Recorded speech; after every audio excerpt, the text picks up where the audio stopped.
Унаанын үстүн шыпырып кеткен. Токмоктогу айланма жолдо жүрөк ушун алган жол кырсыгы болду. Видеодон жеңил унаа менен жүк ташуучу унаанын кагышын көрүүгө болот. Жаралануучулар тууралуу азырынча маалымат жок. Мадымаровдун жактоочулары шаардык сотко апелляция менен кайрылат. Жогорку кеңештин депутаты Адахан Мадымаров Бишкек шаардык сотуна 1-май райондук сотунун өкүмүнө даттанып кайрылат. Бул тууралуу анын жактоочусу Юлия Богданова репортер KTRга билдирди. Анын айтымында саясатчы соттун өкүмүнүн макул эмес жана ал көйгөй айыптар боюнча толук кандуу актоону талап кылат. Арыз райондук соттун өкүмү даяр болушу менен берилет. Белгилей кетсек, 26-мартта Бишкектин 1-май райондук соту Мадымаровду өзгөчө ири өлчөмдөгү алдамчылык жана бийликтен аша чабуу айыбы менен күнөөлүү деп таап, бирок кылмыш жоопкерчилигине тартуу мөөнөтү өтүп кеткендигине ага жаза берилген жок. Маалымат булак репортер KTR. Колутуң сынат эркекти айтып атам, орозо бүтсүнчү. Димакеңе да карабай айрым макулбу? Сен шаарга келчи, мен сенин жол киреңди төлөп тозолом буякта. Бүгүн чыкчы азыр. Давленияң көтөрүп атасың. Могу мемелериң тарта албасаң, мен сага ушундай эле баткайт этейинчи. Алткасты.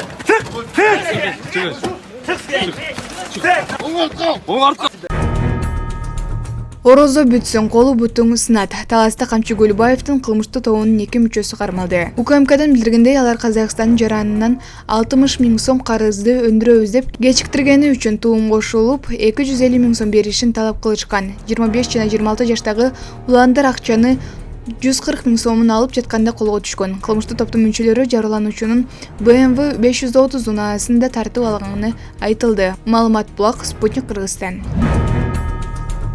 Крокуста теракт жасагандардын өлүмү тууралуу маалыматтар пайда болду. Москвадагы Крокус сети борборунда теракт уюштургандардын ичинен 2 каза болду деген маалымат чындыкка дал келбейт. Бул тууралуу РИА Новости агенттигине Орусиянын адам укуктары боюнча кеңешинин мүчөсү Алексей Мельников билдирген. Учурда террорчулардын ичинен каза болгондор бар экени тууралуу маалыматтар тарап жатат. Бул маалымат чындыкка дал келбейт. Крокуста терактты уюштурган шектүүлөр ар башка СИЗОдо кармалып турганын гана айта алам деген Мельников. Ошондой эле ал сот шектүүлөрдү күнөөлүү деп тапса, аларды өмүрүнүн аягына чейин катаал жаза күтүп турарын кошумчалаган. Террордук акт жасагандарды эч кандай жакшылык күтпөйт, өмүрүнүн акырына чейин табыт деп аталган жерде болушат.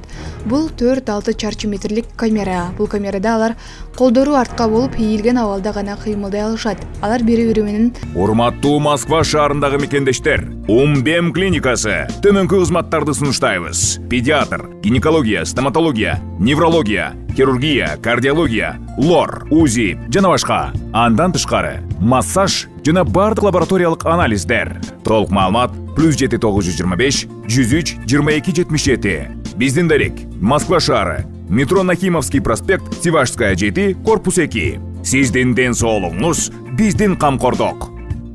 байланыша алышпайт жана дагы жакындарын, балдарын экинчи көрбөйт деген ал. Укук коргоочу өмүр бою эркинен ажыратылган адамдардын психикасы үчүн өтө оор шарттар бар экенин түшүндүрдү. Ал ошондой эле бул жазанын ордуна абактагылардын көбү тез өлүмдү суранышарын кошумчалаган. Маалымат булак Супер KTR. Крокустагы теракт СИЗОдогу 2 шектүүнү Алишер Касимовдун үйүнө алып келишти. Кече 28 март күнү түштөн кийин Крокус Сити холдогу терактта айыпталган 2 адам тергөө абагынан мурунку жашаган жерине тергөө амалдарын жүргүзүү үчүн алынып келинди. Бул тууралуу Осторожно новости телеграм каналы жазды. 25 жаштагы Шамсудин Фарудин менен 19 жаштагы Мухаммад Сабир Фаизов СИЗОдон батирде ижарага алган үйгө жеткирилген. Күбөлөрдүн айтымында короодо көп сандаган күч түзүмдөрү болуп, алар аталган аймакты курчоого алышкан. 19 жаштагы Фаизовду коляска менен алып келишкен. Буга чейин террорчу делген адамдарга батирде ижарага Кыргызстанда төрөлгөн Орусиянын жараны Алишер Касимовдон алганы белгилүү болгон. Ал сотто Крокустагы теракт тууралуу билбегенин айткан. Сот аны 2 айга камакка алган. Маалымат булак Супер KTR. Крокустагы кандуу окуя эмгек министрлиги жүздөгөн адамдардын өмүрүн сактап калган кыргызстандыктарга ардак грамота тапшырды.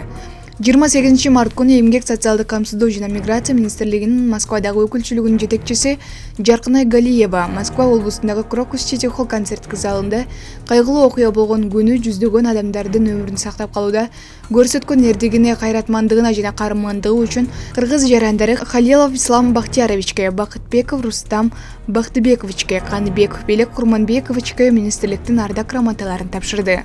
Жолугушуунун жүрүшүндө өкүлчүлүктүн жетекчиси министр Гүлнара Батырованын атынан жаштарга ошондой эле алардын ата-энелерине Батыр жана Аябас уулдарын тарбиялаган үчүн ыраазычылык билдирди. Ислам Халиловдун, Рустам Батырбековдун жана Белек Каныбековдун эрдиги чыныгы эр жүрөк жана татыктуумун өсүп келе жаткандыгын ырастай турганын белгиледи. Маалымат Булак, Сереп Кейтшей. Жумурткаңды жеткирип беребиз. Абакта жатып алдамчылык жасаганга шектөө аныкталды. Ички иштер министрлигинин кызматкерлери жаза аткаруу кызматы менен биргеликте алдамчылардын тобун кармаганын кабарлады. Маалыматка ылайык, январь айында милицияга Ош шаарынын тургуну Ашы аттуу жаран арыз менен кайрылган. Ал 1.900.176 сом турган 462 кутуга салынган тооктун жумурткасын алдамчылык жолу менен ээлеп алган адамдар жөнүндө билдирген. Бул факты боюнча Кылмыш жаза кодексинин 209-беренесине алдамчылыкка ылайык кылмыш иши козголгон.